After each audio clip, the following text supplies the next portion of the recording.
¿Qué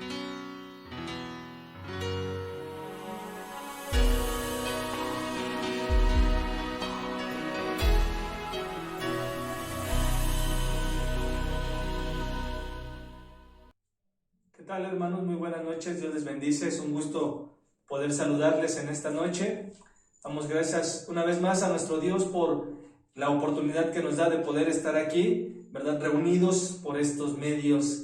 Gracias a Dios porque usted hoy se conecta para poder seguir adelante con las enseñanzas que hemos venido transmitiendo en los días de martes a viernes prácticamente, en los horarios de 2 de la tarde y 8 de la noche, ¿verdad? Con los diferentes pastores. Así que damos gracias a Dios porque usted ha estado pendiente de esas transmisiones y que hemos podido ser edificados mediante la palabra de Dios. Así que vamos en esta noche a ir al tema del día de hoy, que es nuestra enseñanza número 10 de la serie Una revelación fresca de Jesucristo, ¿verdad? Este es el tema del día de hoy y es la segunda parte de Regresando al Primer Amor.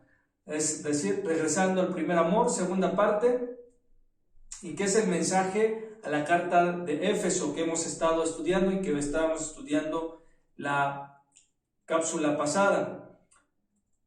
Y vamos a comenzar diciendo que hay una sencillez y una pureza sobre la devoción a Cristo que muchas veces dejamos atrás a medida que nos volvemos más sofisticados, que nos volvemos más o que sabemos más y estamos haciendo más cosas. Es una, con sencillez, con una facilidad, podemos estar haciendo muchas cosas en nuestra vida cristiana y haber dejado a Cristo muy, muy lejos de nuestras vidas, muy lejos de nosotros.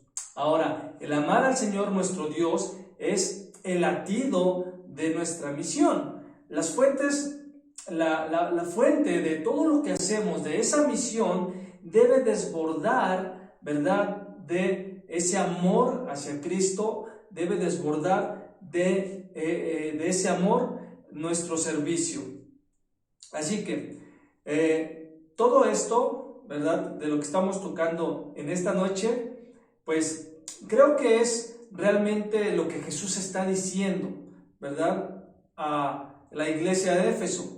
Que amar al Señor nuestro Dios es el latido de nuestra misión, la fuente de lo que desborda nuestro servicio. Y lo que le está diciendo a la iglesia de Éfeso, Él está diciendo, mira, tienes todo el servicio, tienes toda la actividad, tienes todo el ajetreo, pero estás perdiendo el pulso. Esto es lo que le está diciendo Jesús a la iglesia de Éfeso. Es verdad, iglesia, estás trabajando, estás teniendo toda la actividad, todo el ajetreo, estás empujando fuertemente, pero estás perdiendo el pulso. Estás perdiendo el latido, en otras palabras le está diciendo, estás perdiendo el latido del corazón, estás perdiendo la fuente de la que se supone, ¿verdad?, que tu servicio desborde. Amar al Señor nuestro Dios es el latido de nuestra misión, es la fuente de la cual nuestro servicio, como les decía, debe emanar. Así que Jesús dijo en Apocalipsis capítulo 2, versículos 1 y 2, que es lo que estamos estudiando. Recuerden que habíamos leído en la cápsula pasada el capítulo 2 del 1 al 7 y es lo que estamos viendo en estos días. Entonces, estamos capítulo 2 de Apocalipsis en el versículo 1, versículo 2, dice de la siguiente manera: escribe al ángel de la iglesia en Éfeso. Esto dice el que tiene las 7 estrellas en su mano derecha y se pasea en medio de los candelabros de oro. Y conozco tus obras, yo conozco tus obras, tu arduo trabajo, tu trabajo agotador y paciencia, tu fatiga, es decir, tu fatiga, tu perseverancia, esa fortaleza triunfante, recuerdo lo que vimos la vez pasada, en medio de la persecución, y que no puedes soportar a los malos, y has probado a los que se dicen ser apóstoles y no lo son, es decir, los has sometido a prueba y los has hallado mentirosos. Y podemos ver que los de Éfeso doctrinalmente son correctos, están en lo correcto, no pueden ser criticados. Jesús les dice, ustedes han puesto todos los puntos sobre la mesa y no soportan a los que hacen así y ustedes tratan con ellos. No soportan a los que no hacen así y ustedes tratan con ellos, dice Jesús. Y fuera muy bueno que hubiera más de estas características dentro de las iglesias el día de hoy, aunque hay muchas iglesias que tienen estas cualidades y damos gracias a Dios por ello. Hay muchas iglesias que tienen las cualidades que la iglesia, como la iglesia de Éfeso, las tenía, aunque también debemos ver que muchas iglesias y los creyentes de hoy son realmente descuidados. Por otro lado, ¿verdad? Hay iglesias que así como unas tienen estas características que tenía Éfeso, hay otras que no las tienen y son realmente descuidados y hasta desalineados. Cuando se trata de la pureza doctrinal, ellos no están totalmente enfocados en eso. ¿En qué están enfocados? Están más interesados en lo que nos hace sentir bien, lo que queremos oír, lo que nos endulza el oído, lo que a comparación de lo que es verdadero y correcto. Es decir, ellos prefieren escuchar otras cosas más que lo que es verdadero y correcto. Entonces podemos notar o podemos ver que hay muchas iglesias de esa manera. Pero esto no es cierto en la iglesia de Éfeso. Ellos no eran descuidados. Ellos realmente se preocupaban por la verdad. Se preocupaban por ser bíblicos, por ser sanos en la fe. Ellos se preocupaban por ello, se preocupaban por el discernimiento, pero no dejaban, ¿verdad?, que los falsos maestros se infiltraran dentro de la iglesia. Entonces, la iglesia de Éfeso era una iglesia así, que todo lo escudriñaba, todo lo veía, todo lo ponía a la luz de las Escrituras y probaba a los maestros y a los falsos maestros y los desenmascaraba, ¿verdad? Entonces, de hecho, cuando Pablo habla a los ancianos de Éfeso, obviamente, cuando Pablo habla de ellos décadas antes, y lo podemos encontrar en Hechos 20, él les dijo: sé que después de mi partida vendrán lobos feroces desde adentro y desde afuera. Ellos van a tratar de engañarlos y provocarles a alejarse. No caigan en la trampa, les dice Pablo, les hace una recomendación a los efesios. Y al parecer ellos habían escuchado las palabras de Pablo. Y ellos habían sido cuidadosos con esta parte, tenían una declaración doctrinal como iglesia muy precisa. Y no eran simplemente sus archivos, de decir, bueno, tenemos esta declaración doctrinal y esto es parte de nuestro currículum. No, solamente no era únicamente parte de sus archivos de la iglesia, ellos vivían de acuerdo a ella. Ellos se aseguraron de que sus maestros de escuela dominical y sus líderes de grupos pequeños, todos ellos estuvieran dentro de esta declaración doctrinal, de esta declaración de fe. Ellos se encargaban de eso. Y esto es bueno, son cosas buenas. Y Jesús dice, me alegra que seas así, no lo dejes de hacer. Ahora, Jesús sigue diciendo lo siguiente, en el versículo 3 y 4, tienes perseverancia, les dice, y has sufrido por mi nombre y no has desmayado. Pero tengo esto contra ti, que has dejado tu primer amor. Entonces Jesús les dice, está bien que estás haciendo esas cosas. Jesús les dice, está bien, sigue adelante, sigue empujando, sigue esforzándote, pero tengo algo contra ti. He visto que tienes perseverancia, que has sufrido por mi nombre y no has desmayado, y eso es bueno. Es bueno que estés siendo de esa manera, pero tengo esto contra ti, que has dejado tu primer amor. Y fue algo que Jesús les comenta, esto fue algo que tuviste en el momento, esto fue algo que tuviste y que era fuerte, que era una pasión, y que era una pasión dentro de ti, algo ferviente, algo que era sincero, ese amor, pero que ahora lo has dejado, lo has abandonado, has caído lejos de ahí, le dice Jesús, has abandonado ese amor que tenías al principio. En el exterior y en lo externo le dice Jesús a la iglesia, no has cambiado. Jesús dice, en lo externo, en lo exterior, no has cambiado. todavía vas a través de todas las actividades religiosas, todavía haces todas las cosas bien, les dice Jesús. De hecho, la mayoría de la gente que en ese tiempo vivía, la mayoría de la gente pudo observar estas cualidades de las iglesias, pero no pudo haber visto lo que Cristo con sus ojos de llama de fuego pudieron ver. Y hoy en día, muchas personas no pueden ver lo que Cristo sí puede ver en tu vida, lo que sí Cristo puede ver en mi vida. Hoy muchas personas no nos pueden ver. Hoy pudiéramos encontrarnos como la iglesia de Éfeso, haciendo todas las cosas bien, siendo celosos de la doctrina, desenmascarando a los falsos maestros, a los falsos apóstoles, a los falsos líderes que quizás se han desviado y han ido tras sus propios deseos, tras sus vanaglorias, tras los deseos de la carne, tras la posición jerárquica dentro de la iglesia, y que no les ha importado, ¿verdad?, a quién, por sobre quién pasen, no les ha importado a cuántos lastimen, no les ha importado el menosprecio hacia los demás, no les han importado el daño que han causado dentro del pueblo con tal de conseguir sus propósitos. Y veíamos que en la cápsula pasada teníamos esta pregunta: ¿y este amor por los demás, es este amor, por los demás, o es amor por Cristo del que se está hablando aquí? ¿Es amor por los demás o es amor por Cristo? Y decíamos que eran ambas cosas, no se puede tener uno sin tener el otro.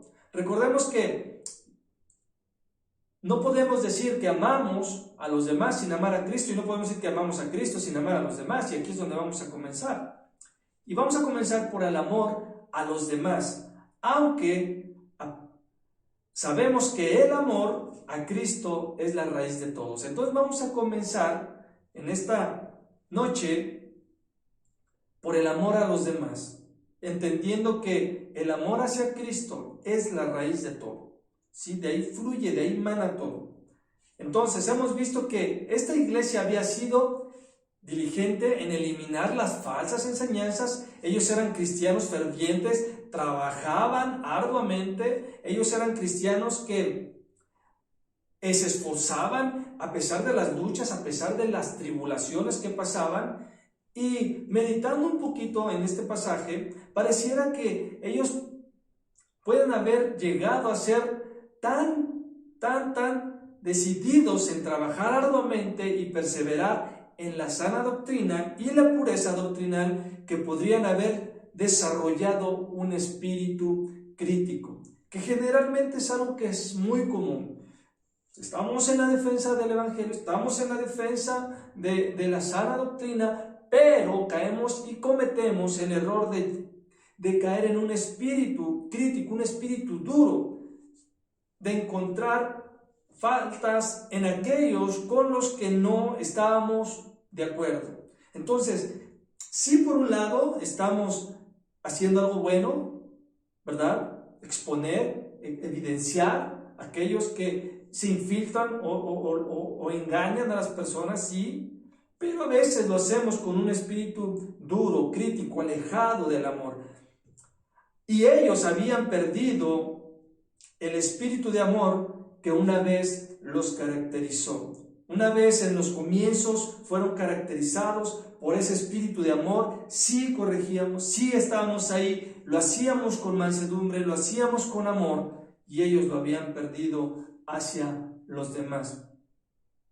Y vemos todo esto en las páginas del internet. Muchas veces nos encontramos en el internet con cosas así, donde todas las tendencias de diferentes organizaciones, y algunas que son muy conservadoras, algunas que son muy basadas en la Biblia, y eso es bueno, y que tienen sus sitios web exclusivos y especialmente para exponer la falsa o el error doctrinal.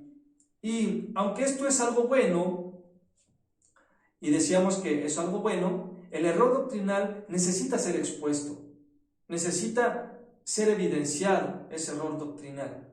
Pero debemos tener cuidado, ser muy cuidadosos en esto. Y aunque hemos hablado acerca de la importancia de no ser engañados sobre las enseñanzas de la doctrina sana, correcta, sobre la exposición de la falsa doctrina, podemos notar un patrón muy importante en casi todas, por no decir, o en la mayoría, por no decir todas, que hay un patrón muy importante que los identifica. Y este patrón, en estas páginas o en estos sitios del internet, donde encontramos algunos ministerios haciendo todo esto, nos encontramos con que siempre están faltos de amor. Y esto pudiéramos decir que es un filo muy estrecho el saber hablar la verdad en amor. Es decir, se va a hablar la verdad, pero como decían por ahí, no es lo que se dice, sino cómo se dice. Entonces, tenemos que hablar la verdad, sí, en amor, sabiendo que nosotros podemos también cometer errores, sabiendo que nosotros también podemos caer en errores.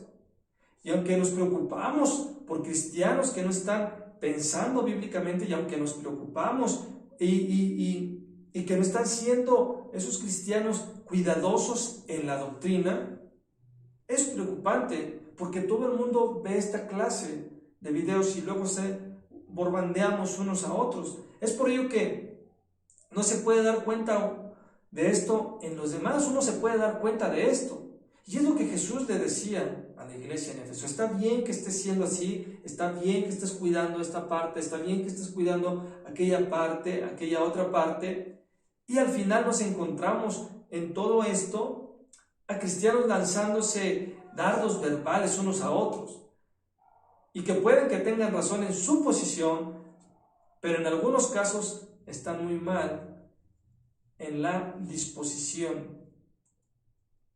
Y en realidad no estamos aquí como para ponernos como jueces, no estamos aquí como para juzgarlos, pero sí para hacer un equilibrio en todo eso. Pero sí podemos decir que es algo de lo que tenemos que tener cuidado. Aquellos de nosotros que amamos la pureza doctrinal, el hecho de no desarrollar este espíritu duro crítico que busca faltas en aquellos que no están de acuerdo y que se comete el error en terminar señalando. ¿Sí? Debemos de tener cuidado de no caer en ese espíritu crítico. O sea, sí vamos a juzgar, y todos sabemos, y lo hemos hablado, y lo hemos enseñado, cómo debemos de juzgar, cómo se debe de juzgar. Pero a veces caemos en un error de tantito alguien dijo algo malo y ya señalamos, tantito aquel se equivocó en esto y ya señalamos, tantito él cometió un error y ya señalamos, y entonces cometemos el error de caer en un espíritu de esa manera. Y déjame decirte que,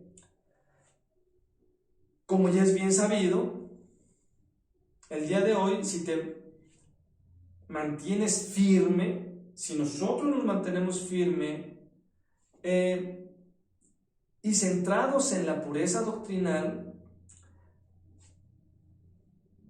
al mantenernos en esa firmeza en la verdad y ser fieles a la verdad, nos vamos a encontrar siempre en un grupo que es la minoría, en un grupo pequeño que es la minoría, incluso dentro de la misma iglesia. Así que va a haber muchos que criticar, pero no podemos desarrollar ese espíritu crítico.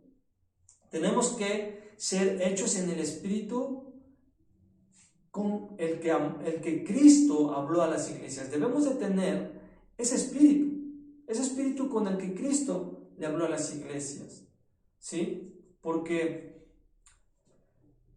Él ama a su iglesia. Jesús ama a su iglesia, y cuando habla estas palabras de crítica o de condena, en primer lugar podemos ver que Jesús está señalando las cosas positivas que había en la iglesia. Él no solo dice las cosas negativas, Él comienza hablando de las cosas positivas, y cuando Él señala los aspectos negativos, creo que lo hace con el corazón quebrantado, con un corazón roto, con un corazón dolido. ¿Por qué? Porque Él no está tratando de destruir a su iglesia. Al señalarle las cosas negativas que ellos estaban haciendo, Jesús no lo hace para destruir a quien ha estado actuando de esa manera. No lo hace de esa forma. Está tratando de restaurarlos. Él está tratando de restaurarlos. Quiere que se arrepientan, quiere que se vuelvan a Él, quiere que enderecen su camino. Así que hay un espíritu totalmente diferente al que hoy en día encontramos cuando comenzamos a criticar, a señalar, a apuntar hacia un lado. Es un espíritu diferente al que Cristo tenía. Y una ilustración de todo esto lo podemos encontrar quizás en los hijos.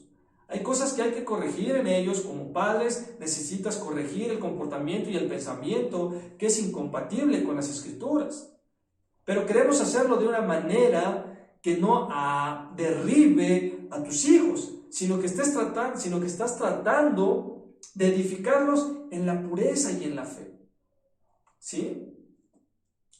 Y si tú ves a tus hijos que ya son adultos, que son jóvenes, tomando algunas decisiones insensatas o equívocas, quieres señalarles lo que están haciendo mal. Eso es algo normal. Pero, ¿cómo lo vamos a hacer?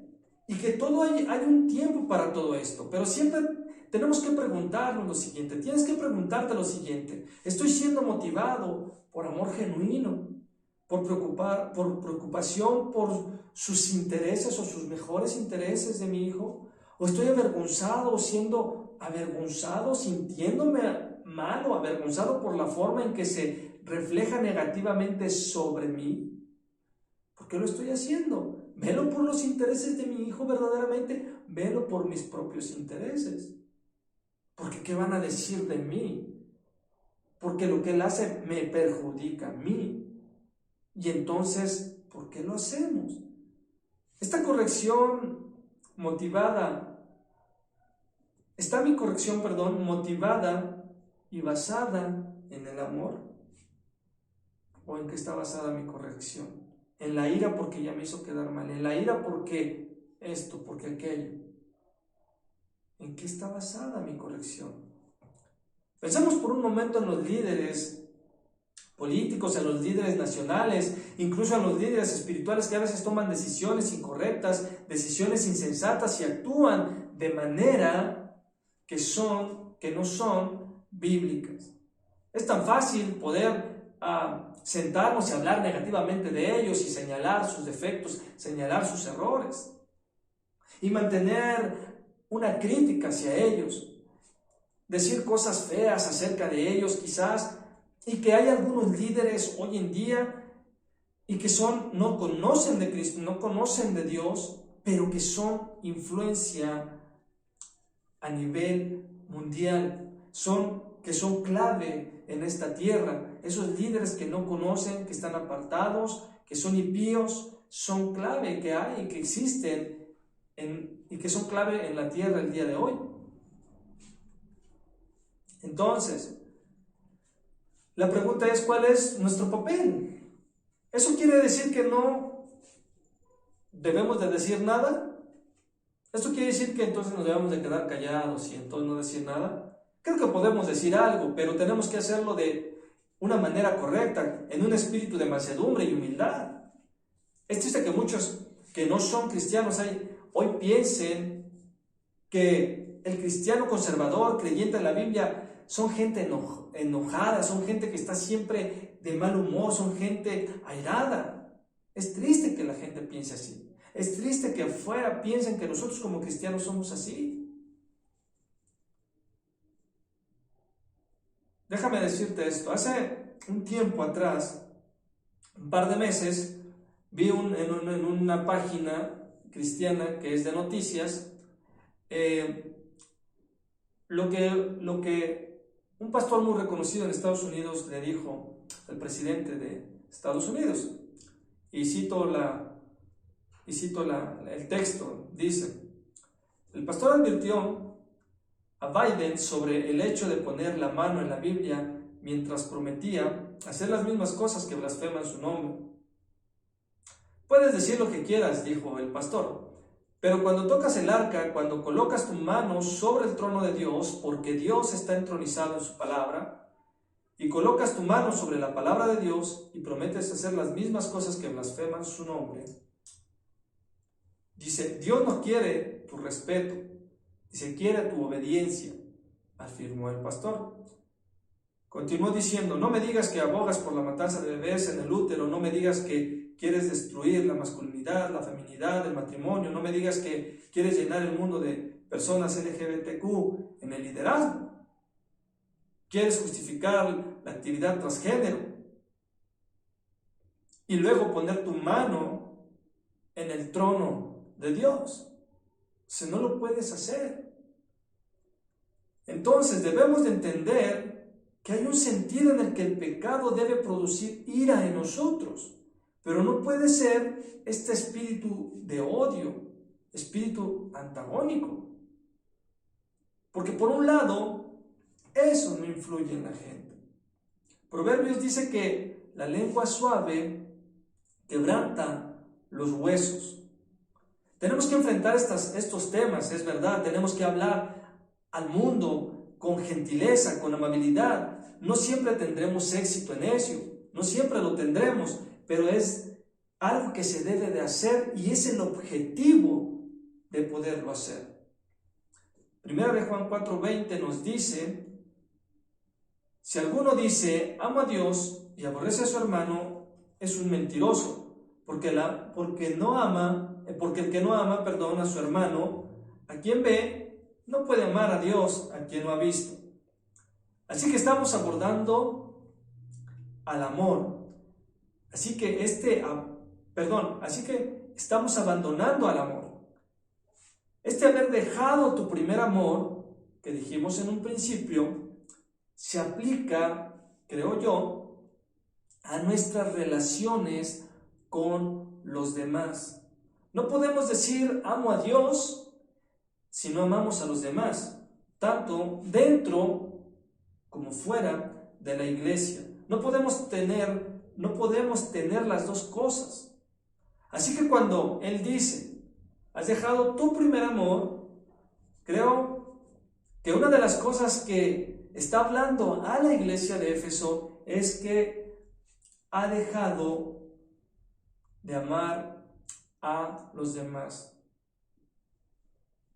o que es su amor hacia los demás. Entonces lo que Jesús le está diciendo es esa parte.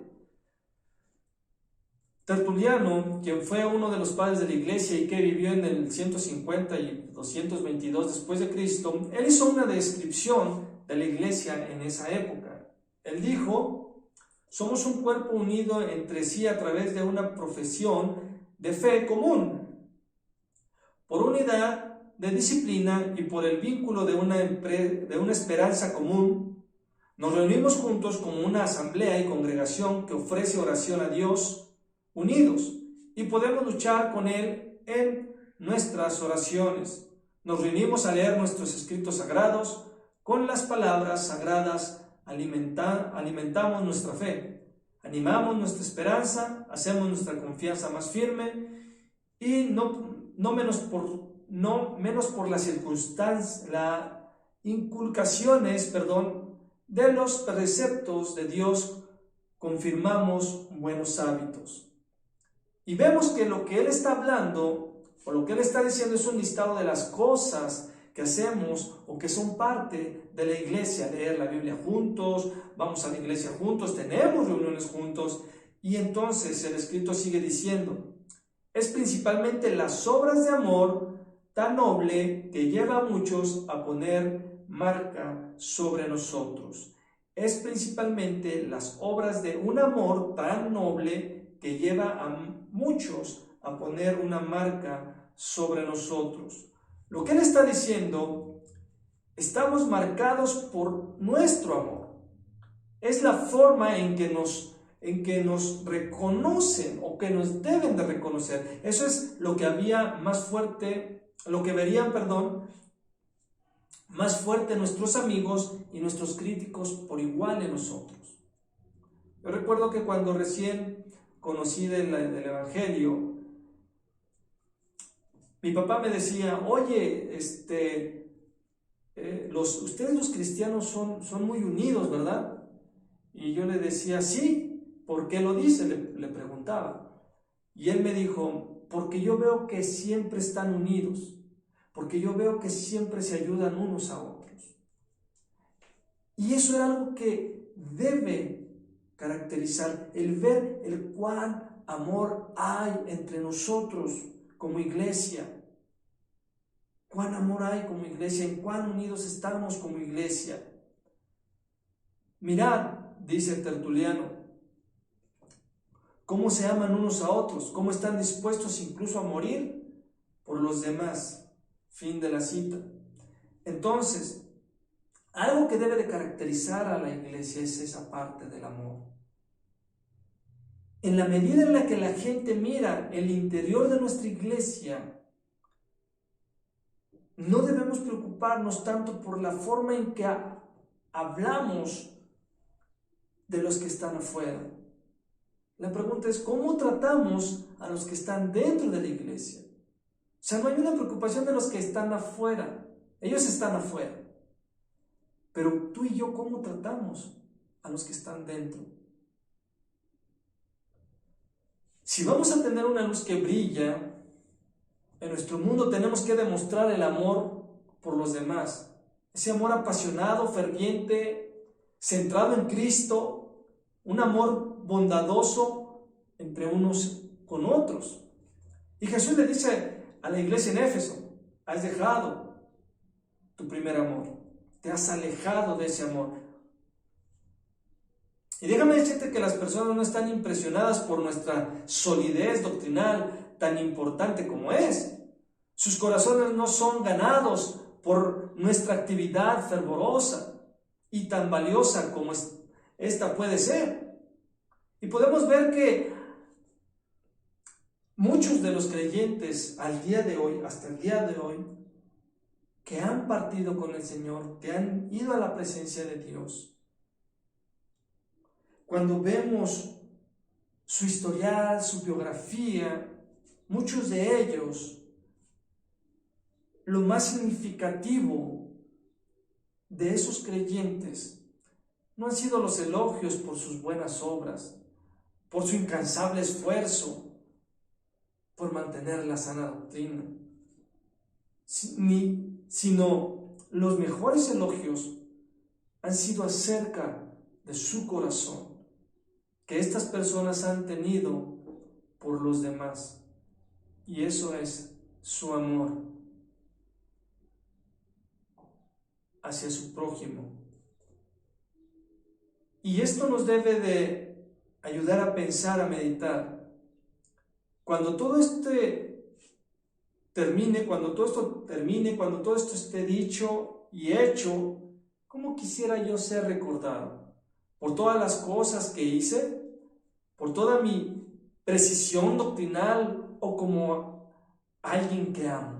¿Cómo quiero ser recordado? Podemos tener ambas cosas, ciertamente, y queremos tener ambas cosas. El objetivo es tener ambas cosas, pero tener la precisión doctrinal y los esfuerzos incansables sin amor es como metal que resuena o címbalo que retiñe. Escucha esto. Podemos tener una teología muy buena sin amor y seremos solamente teólogos huecos y vacíos, como metales resonantes.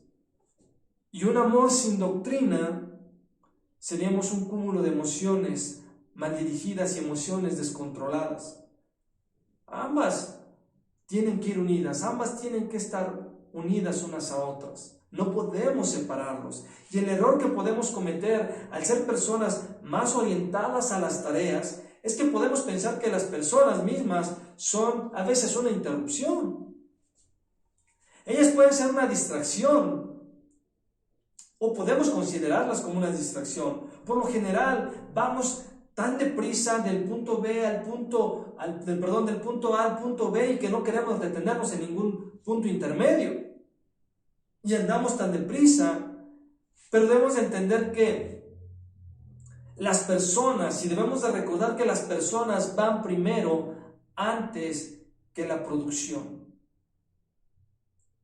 Es la manera en que tengo que pensar, es la manera en la cual tenemos que entender, enfocarnos, pensar. Las personas son el ministerio. El ministerio no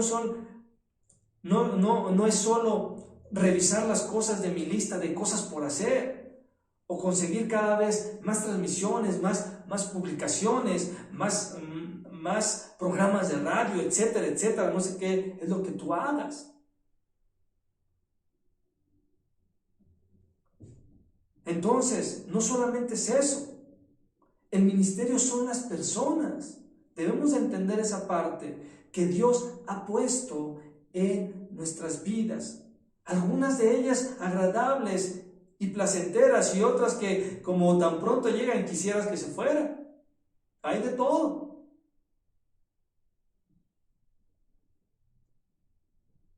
Y podemos querer completar nuestras listas de actividades aunque nunca lo logramos hacer. Y preparar todos los mensajes, preparar esto o aquello, definiendo la fe admirable. Podemos hacer todo eso. Pero si yo no amo ni cuido ni me conecto con las vidas de las personas, entonces he fallado. Y esto es lo que Jesús está diciendo a la iglesia en Éfeso. Ama a los demás, ama a los demás. El amor por los demás debe de brotar del amor de Cristo. Y ese es el asunto principal donde la iglesia de Éfeso había fallado. Ese era el corazón del asunto, porque el amor de Cristo es el manantial del amor por los demás. Si no tienes amor por Cristo, realmente no puedes amar verdaderamente a los demás. Primera de Corintios 8:1 dice, el conocimiento envanece, el conocimiento sin amor envanece, te hace arrogante, te hace orgulloso, te hace autosuficiente. El tener conocimiento es bueno, pero muchas veces ese conocimiento y el querer aprender es bueno, nada de eso es malo. Pero quizás, déjame decirte esto, tu esposo, tu esposa, están cansados por lo que tú sabes acerca de la Biblia, porque tú estás asegurándote de que sepan lo mucho que sabes de las Escrituras, lo mucho que sabes de la Biblia. Pero el problema con eso es que muchas veces eso lo utilizas en contra de los demás. Y quiero decirte esto, que muchas veces ese conocimiento lo utilizamos para agarrarnos a bibliazos. Si tu crecimiento y tu entendimiento doctrinal es impulsado por el amor, entonces no va a ser algo que utilices en contra de tu esposo, de tu esposa o de tus hijos. No va a ser algo que levante paredes entre ustedes. No lo va a ser. Será algo que los atraiga a ti. Tú como esposa, tú como esposo, tú como hijo, ese conocimiento será algo que los atraiga a ti, porque las personas se sienten atraídas por el amor. Ellos se sienten atraídos por Cristo al ver el corazón de amor que tú y yo tenemos, o que tú y yo debemos de demostrar. Ellos no se acercan por eso. No se acercan por qué tan bueno eres en la palabra. Se acercan por ese amor. ¿Tú por qué te acercaste a Cristo? ¿Tú por qué te acercaste a Cristo? Porque Él te demostró amor. Cuando éramos viles pecadores, cuando lo habíamos traicionado, y que aunque lo sigamos siendo ya conociendo la palabra, Él te sigue amando. Por eso les decía a esta iglesia en Éfeso, ame nuevamente, ame nuevamente. Qué bueno que sepas, qué bueno que seas elocuente en tus mensajes. Qué bueno que seas bueno haciendo esto o aquello. Pero si no tienes amor, solamente te conviertes en una persona activista, en un címbalo que hace ruido nada más. Para terminar, Charles Spurgeon dijo: cuando el amor muere, la doctrina ortodoxa se convierte en un cadáver, un formalismo sin poder. Lo repito, cuando el amor muere, la doctrina ortodoxa se convierte en un cadáver, en un formalismo sin amor. La pregunta es, ¿cuál es tu cociente de amor el día de hoy? ¿Cómo está tu vida amorosa? ¿Tu doctrina ortodoxa se ha convertido en un cadáver? ¿En un formalismo impotente? Yo espero que no. Yo espero que no. Y termino citando Apocalipsis 2:7. El que tiene oídos, oiga lo que el Espíritu dice a las iglesias. Al que venciere, le daré a comer del árbol de la vida, y el cual está en medio del paraíso de mi Padre. En la Nueva Traducción Viviente dice de la siguiente manera: todo el que tenga oídos para oír debe escuchar al Espíritu y entender lo que Él dice a las iglesias. Oramos.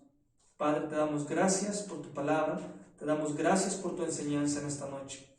Hoy, Señor, que te pedimos que nos ayudes a estar prestos y atentos nuestros oídos a lo que tú hablas a la iglesia. No son mis palabras, son tus palabras, Dios. Es tu palabra la que se expone, es tu palabra la que se enseña. Señor, y que lo podamos recibir con esa humildad, que la podamos recibir con esa humildad, Señor, para poder corregir, para poder seguir creciendo en amor, hasta llegar a la plenitud del varón perfecto que es tu Hijo Jesucristo. Padre, te damos gracias por los que se pudieron conectar. Señor, bendecimos tu nombre en esta noche, en el nombre de Jesús. Amén y amén. Gracias, hermanos.